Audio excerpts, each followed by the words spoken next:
ശുചിത്വ കേരളം സുന്ദര Keralam green Kerala express നിങ്ങൾക്കായി അവതരിപ്പിക്കുന്നത് ശുചിത്വ മിഷൻ. എന്റെ കേരളം മാലിന്യമുക്തം.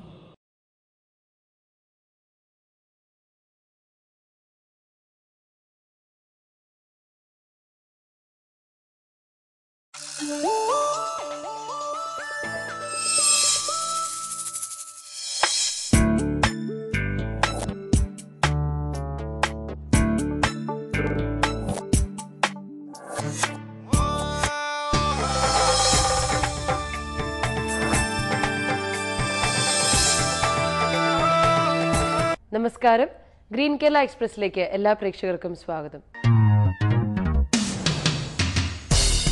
ജൈവ വൈവിധ്യം, നീർത്തട വികസനം, ദേശീയ ഗ്രാമീണ തൊഴിലുറപ്പ് പദ്ധതി എന്നിവ സംയോജിപ്പിച്ചുകൊണ്ട് പ്രവർത്തനങ്ങൾ നടത്തിയ പഞ്ചായത്തുകളെയാണ് ഗ്രീൻ കേരള എക്സ്പ്രസിന്റെ ഇന്നത്തെ ഈ സ്പെഷ്യൽ എപ്പിസോഡിൽ ഉൾപ്പെടുത്തിയിരിക്കുന്നത്. വൈവിധ്യമാർന്ന പദ്ധതികൾ മാത്രമല്ല, അപൂർവ വ്യക്തികളെയും ഗ്രീൻ കേരള എക്സ്പ്രസിന്റെ ഈ യാത്രയിൽ ഞങ്ങൾക്ക് കണ്ടുമുട്ടാൻ സാധിച്ചു. മലപ്പുറം ജില്ലയിലെ എടരിക്കോട് ഗ്രാമപഞ്ചായത്തിലൂടെയുള്ള യാത്രക്കിടയിലാണ് കല്ലിടുമ്പിൽ ഹസൻ ഹാജിയെ ഗ്രീൻ കേരള എക്സ്പ്രസിന് കണ്ടുമുട്ടാനായത്. തികഞ്ഞ പ്രകൃതി സ്നേഹിയായ ഇദ്ദേഹത്തിന് കാട്ടുവള്ളികളും മരങ്ങളും കിളികളും ഒക്കെ കൂടെ പിറപ്പാണ്. മരങ്ങൾ തിങ്ങി നിറഞ്ഞ സ്വന്തം പറമ്പിലെ ഈ കാവിനുള്ളിൽ നിൽക്കുമ്പോൾ വേനൽക്കാലത്തെ ചുട്ടുപൊള്ളുന്ന ചൂട് അറിയുകയില്ല എന്ന് ഇദ്ദേഹം പറയുന്നു. ഏകദേശം 4.5 ഏക്കറോളം വരുന്ന ഈ കാവ് തലമുറകളായി ഇങ്ങനെ തന്നെ സംരക്ഷിച്ചു വരുന്നു.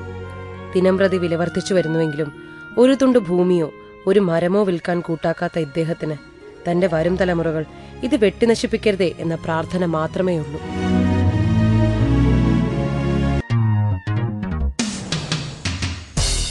ഗ്രീൻ ദ ഗ്യാപ്പ് എന്ന വൃക്ഷവത്കരണ പരിപാടി നടപ്പിലാക്കുക വഴി 1 ലക്ഷം വൃക്ഷത്തൈകൾ നട്ടുപിടിപ്പിച്ച ആത്മവിശ്വാസത്തോടെയാണ് പാലക്കാട് ജില്ലയിലെ അകത്തേത്തറ ഗ്രാമപഞ്ചായത്ത് ഗ്രീൻ കേരള എക്സ്പ്രസിലേക്ക് എത്തിയത്. മാത്രമല്ല, ദേശീയ ഗ്രാമീണ തൊഴിലുറപ്പ് പദ്ധതിയുമായി സംയോജിപ്പിച്ച് അവർ അതിന്റെ സംരക്ഷണവും ഉറപ്പുവരുത്തുന്നു. കേരളത്തിന്റെ കാലാവസ്ഥ നിർണ്ണയിക്കുന്നതിൽ പാലക്കാടൻ ചുരത്തിന് ഗണ്യമായ സ്വാധീനമാണ് ഉള്ളത്. വ്യാപകമായ വനനശീകരണവും വികസന പ്രവർത്തനങ്ങളും ഇവിടുത്തെ കാലാവസ്ഥയെ മാറ്റിമറിക്കാൻ പോകുന്നതാണ്.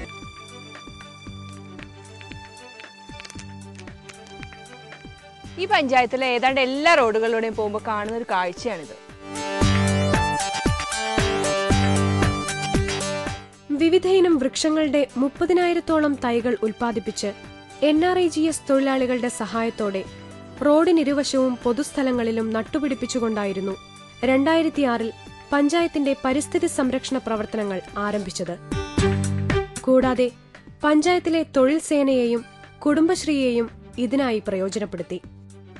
പാലക്കാട് ചുരത്തിന്റെ 40 ഗ്രാമപഞ്ചായത്തുകളിലായി സ്വകാര്യ പൊതുവനഭൂമിയിൽ വ്യാപകമായി വൃക്ഷവൽക്കരണം നടത്തി തകർന്നു പോകുന്ന പരിസ്ഥിതിയെ പുനരുജ്ജീവിപ്പിക്കുവാനുള്ള പദ്ധതിയാണ് ഗ്രീൻ ദ ഗ്യാപ്പ്. ദേശീയ തൊഴിലുറപ്പ് പദ്ധതി പ്രയോജനപ്പെടുത്തിയാണ് പഞ്ചായത്ത് ഈ പ്രവർത്തനങ്ങൾ നടപ്പിലാക്കി വരുന്നത്. ഇതിന്റെ ഭാഗമായി കൽപ്പാത്തി പുഴയോരത്ത് 25 ഏക്കറോളം സ്ഥലത്ത് വിവിധയിനം മുളം തൈകൾ വെച്ചുപിടിപ്പിച്ച് ബാംബു പാർക്ക് നിർമ്മിക്കുകയും പച്ചക്കറി കൃഷി ആരംഭിക്കുകയും ചെയ്തു. കേരള ഫോറസ്റ്റ് റിസർച്ച് ഇൻസ്റ്റിറ്റ്യൂട്ടിന്റെയും കിലയുടെയും സഹായത്തോടുകൂടിയാണ് ആവശ്യമായ വൃക്ഷത്തൈകൾ ലഭ്യമാക്കിയത്.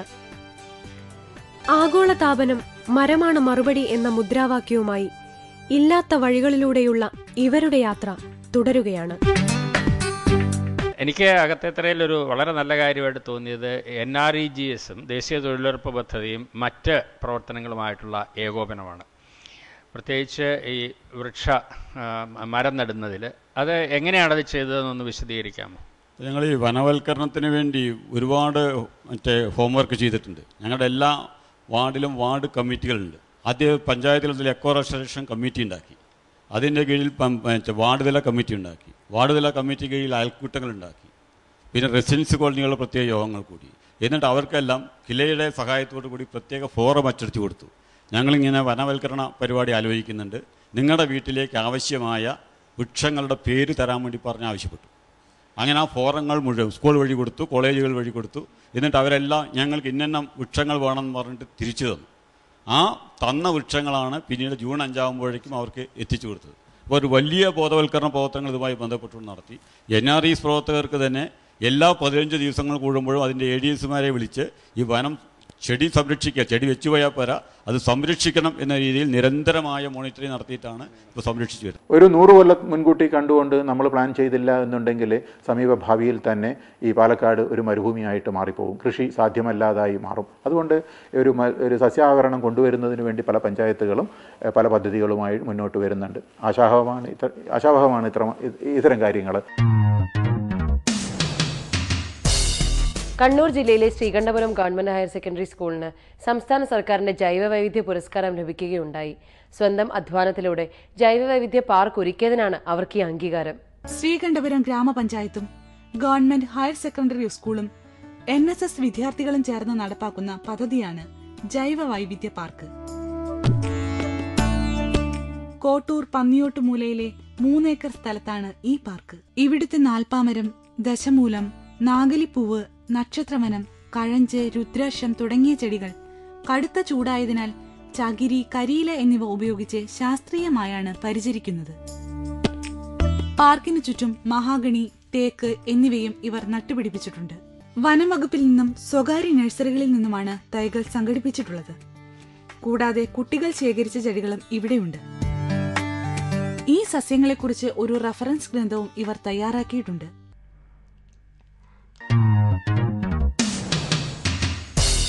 ഒരേ സമയം ഭക്ഷ്യസുരക്ഷയും പരിസ്ഥിതി സംരക്ഷണവും ഉറപ്പുവരുത്തുന്ന പദ്ധതികളാണ് പാലമേൽ, പേരാമ്പ്ര, അടാട്ട് എന്നീ ഗ്രാമപഞ്ചായത്തുകൾ കാഴ്ചവെച്ചത്. രാസവളങ്ങളും കീടനാശിനികളും കൃഷിയിടങ്ങളിൽ നിന്നും പൂർണ്ണമായി ഒഴിവാക്കാനുള്ള ശ്രമത്തിലാണ് തൃശൂർ ജില്ലയിലെ അടാട്ട് ഗ്രാമപഞ്ചായത്ത്.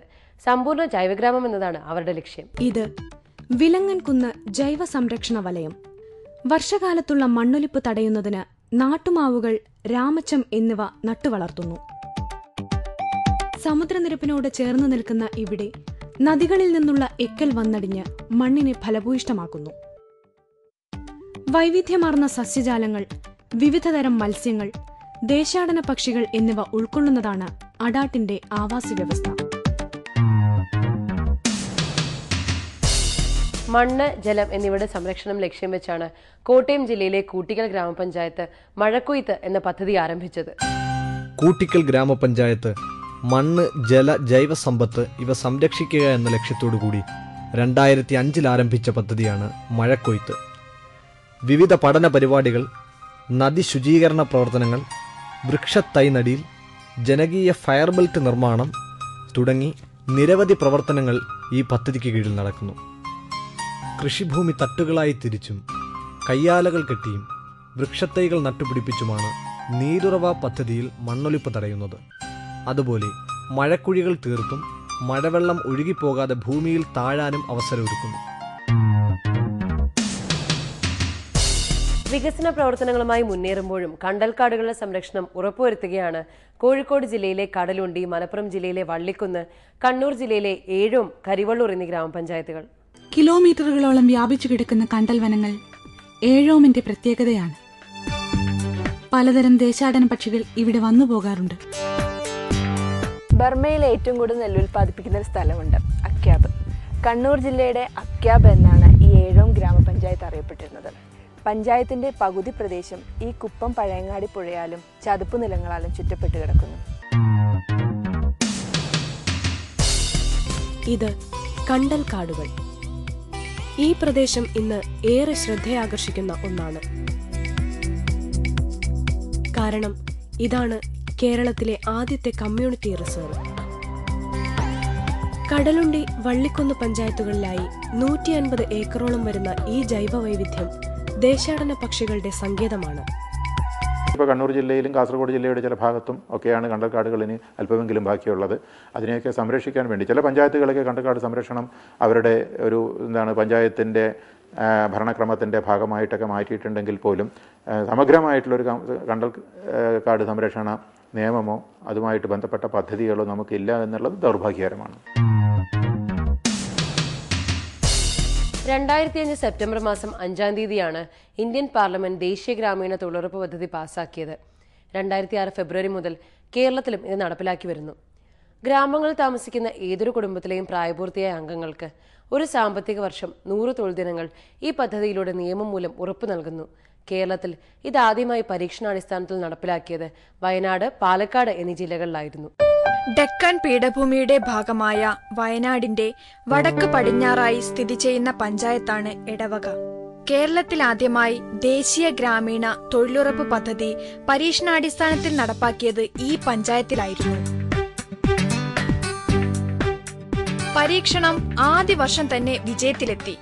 1.6 കോടി രൂപ വേതനമായി നൽകി ജില്ലാ തലത്തിൽ ഒന്നാമത്. രണ്ടാമത്തെ വർഷത്തിൽ 2.16 കോടി രൂപ ചെലവഴിച്ചു. മൂന്നാം വർഷത്തിൽ ഈ തുക 3.11 കോടിയായി ഉയർത്തി സംസ്ഥാന തലത്തിൽ ഒന്നാമത്. പൊതുജല സ്രോതസ്സുകൾ അതിവിടെ ഇപ്പോൾ 12 സംരക്ഷിച്ചിട്ടുണ്ടെന്ന് പറഞ്ഞു. 12 മാത്രമേ ഉള്ളൂ. ഈ നിങ്ങളുടെ വലിയൊരു പഞ്ചായത്താണ്, 47 സ്ക്വയർ കിലോമീറ്റർ പഞ്ചായത്തിന്റെ ഉടമസ്ഥയിലുള്ള സ്രോതസ്സുകളാണ് സാർ. അല്ലാത്ത സ്രോതസ്സുകൾ കൂടി ഈ പദ്ധതിയിൽ കൊണ്ടുവന്ന് മറ്റുള്ള എല്ലാവർക്കും പ്രയോജനകരമാകുന്ന വിധത്തിൽ ഉപയോഗിക്കാൻ അതും ചെയ്യുന്നു പറ്റുമോ? അതും ചെയ്യാം. അതിനെപ്പറ്റി എന്തെങ്കിലും? അത് ഇപ്പോൾ സ്വകാര്യ വ്യക്തികളുടെ ഭൂമിയിലേക്കൂടെ തൊഴിലുറപ്പ് പദ്ധതി വ്യാപിക്കാൻ തീരുമാനിച്ചുകൊണ്ട് അത് നമുക്ക് ചെയ്യാവുന്നതാണ്. അതെ, ഞങ്ങൾ ചെയ്യുന്നുണ്ട്. പിന്നെ ഒരു കാര്യം, ഈ ഇപ്പോൾ കൃഷിഭൂമി തരിശായി കിടന്നത് തിരിച്ചു കൊണ്ടുവന്നിട്ട് അത് ഏകദേശം എത്ര 70 ഹെക്ടർ തരിശുഭൂമിയാണുള്ളത്. 56 ഹെക്ടർ നിങ്ങൾ തിരിച്ചു കൊണ്ടുവന്നു. അപ്പോൾ അതിലെല്ലാം എന്ത് കൃഷിയാണ് ചെയ്യുന്നത്? നെൽകൃഷിയാണ് സാർ. അതെ, ഒരുപ്പുവാണോ ഇരുപ്പുവാണോ? ഒരുപ്പുവാണ് കുറവ്, ഇരുപ്പ് കൂടുതൽ. ദേശീയ ഗ്രാമീണ തൊഴിലുറപ്പ് പദ്ധതി പ്രയോജനപ്പെടുത്തി 22% കാർഷികോൽപാദനം വർദ്ധിപ്പിക്കാനും രൂക്ഷമായ ജലക്ഷാമം പരിഹരിക്കാനും കഴിഞ്ഞ പഞ്ചായത്താണ് പാലക്കാട് ജില്ലയിലെ പുതുശ്ശേരി ഗ്രാമപഞ്ചായത്ത്. ദേശീയ തൊഴിലുറപ്പ് പദ്ധതിയിലൂടെ പ്രദേശത്തെ ഏരികൾ, കുളങ്ങൾ, കനാലുകൾ എന്നിവ ആഴം കൂട്ടുകയും പുതിയതായി കുളങ്ങൾ നിർമ്മിക്കുകയുമായിരുന്നു പഞ്ചായത്ത് ആദ്യമായി ചെയ്തത്. പദ്ധതിയിൽ പേര് രജിസ്റ്റർ ചെയ്ത് തൊഴിലിന് അപേക്ഷിച്ചവരിൽ 95% സ്ത്രീകളായിരുന്നു.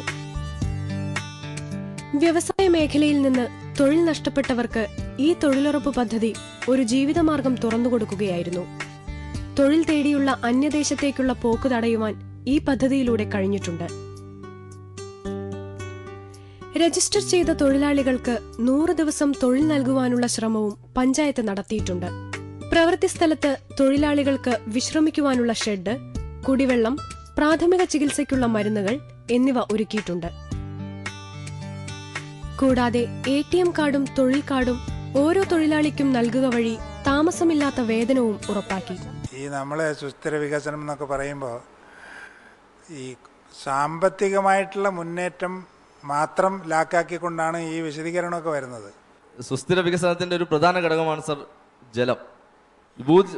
ഭൂവിധാനം താഴ്ന്നുകൊണ്ടിരിക്കുന്ന ഒരവസ്ഥ നിലനിൽക്കുന്ന ഒരു ഘട്ടത്തിൽ അതിനെ ഉയർത്തിക്കൊണ്ടുവരാനുള്ള ഒരു വലിയ ഒരു പ്രവർത്തനമാണ് സർ ഇതിന്റെ ഭാഗമായി പഞ്ചായത്ത് ഉയർത്തിക്കൊണ്ടുവരുന്നത്. സർ 1100 ഹെക്ടറിലാണ് ഒന്നാം വിള കൃഷി ചെയ്തിരുന്നത്. രണ്ടാം വിളയിൽ ഈ പദ്ധതി തുടങ്ങുന്നതിന് മുമ്പ് 350 ഹെക്ടറിൽ മാത്രമാണ് കൃഷി ചെയ്തിരുന്നത്. അതിപ്പോൾ 850 ഏക്കറിലേക്ക് വർദ്ധിപ്പിക്കുന്നതിന്റെ ഭാഗമായിട്ടുള്ള പ്രവർത്തനം നടപ്പിലാക്കാൻ കഴിയും. ഒരു പ്രധാന ഘടകം അതാണ്. ഈ അധിക വെള്ളം കിട്ടുന്നത് കൊണ്ട് രണ്ടാം കൃഷിയുടെ കൃഷിസ്ഥലം 2 ഇരട്ടിയിലധികമായിട്ട് വികസിപ്പിച്ചെടുക്കാൻ കഴിഞ്ഞു. കോഴിക്കോട് ജില്ലയിലെ പേരാമ്പ്ര ഗ്രാമപഞ്ചായത്ത് ദേശീയ ഗ്രാമീണ തൊഴിലുറപ്പ് പദ്ധതിയെ ഉപയോഗപ്പെടുത്തിയത് സ്വന്തം പാരിസ്ഥിതിക പ്രശ്നങ്ങൾ മനസ്സിലാക്കിക്കൊണ്ട് തന്നെയായിരുന്നു. ഇവിടുത്തെ പ്രധാന നീർച്ചാലായ മരക്കാടിത്തോടും 6 അനുബന്ധ തോടുകളും പാടവും ദേശീയ ഗ്രാമീണ തൊഴിലുറപ്പ് പദ്ധതിയിൽ ഉൾപ്പെടുത്തി പായലുകളും മാലിന്യങ്ങളും നീക്കുക ശ്രമകരമായ ജോലിയായിരുന്നു. പ്ലാസ്റ്റിക് കുപ്പികൾ, കവറുകൾ, കുപ്പിച്ചില്ല് തുടങ്ങിയ മാലിന്യങ്ങളുടെ കൂമ്പാരമായിരുന്ന ഇവിടം വിഷജന്തുക്കളുടെ ആവാസ കേന്ദ്രമായിരുന്നു. ഈ സ്ത്രീകളുടെ മനോബലവും നിശ്ചയദാർഢ്യവുമായിരുന്നു പദ്ധതിക്ക് ലക്ഷ്യസ്ഥാനത്തെത്താനുള്ള ഊർജം പകർന്നത്.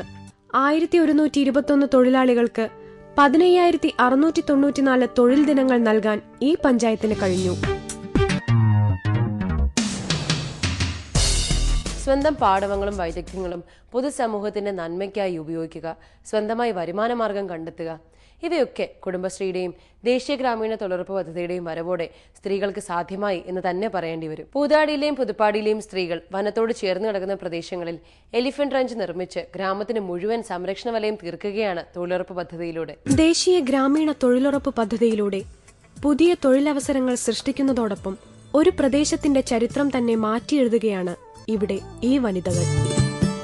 വനത്തിനോട് ചേർന്ന് കിടക്കുന്ന ചീയമ്പം, മണൽവയൽ പ്രദേശങ്ങളിൽ